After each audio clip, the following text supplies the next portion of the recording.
আয়ারল্যান্ডের বিপক্ষে সিরিজ জয়ের মিশনে মাঠে নামবে বাংলাদেশ নারী দল। মিরপুরে ম্যাচ শুরু হবে সকাল 10টায়।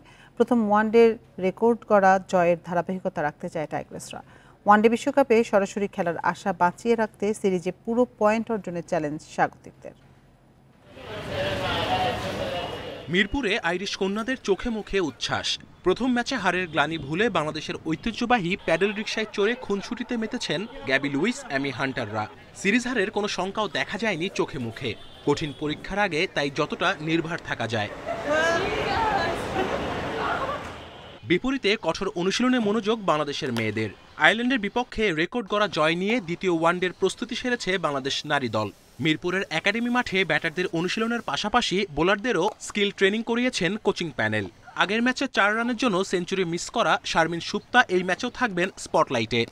Supta very hard working girl. আমার কাছে মনে হয় ও যে প্র্যাকটিসের প্যাটার্ন ওর আগে থেকেও ভালো ছিল, যে ও সালাদিন ভাইয়ের কাছে সবসময় ওর নার্সিংয়ে ছিল। যে আমরা ফার্স্ট টাইম 27 বাউন্ডারি মেরেছি।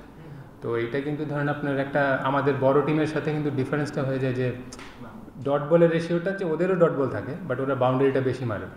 উইনিং কম্বিনেশন ভাঙার সম্ভাবনা কম। মিরপুরের স্লো উইকেটে নাহিদা রাবেয়া সুলতানার স্পিনের ওপর ভরসা টিম ম্যানেজমেন্টের। আয়ারল্যান্ডের দুর্বলতা নিয়ে বিচার বিশ্লেষণ করেই মাঠে নামবে স্বাগতিকরা। স্পিনটা স্ট্রং, আর এখন আয়ারল্যান্ডের মেয়েরা স্বাভাবিক ওরা পেসটাই ভালো ক্রিকেট খেলে।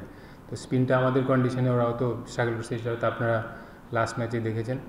হ্যাঁ, হয়তো যদি ভালো ট্র্যাক বা স্পোর্টিং ট্র্যাক হয়, হয়তো আমরা চিন্তা করবো অদূর ভবিষ্যতে যে পেস বোলার দুইটা নিয়ে খেলা। আইরিশদের বিপক্ষে ওয়ানডেতে রেকর্ড গড়া জয় আত্মবিশ্বাস বাড়িয়েছে বাংলাদেশের মেয়েদের। সংকল্প এখন ধারাবাহিকতা রাখার। Kamrul Hasnat, independent news, Dhaka.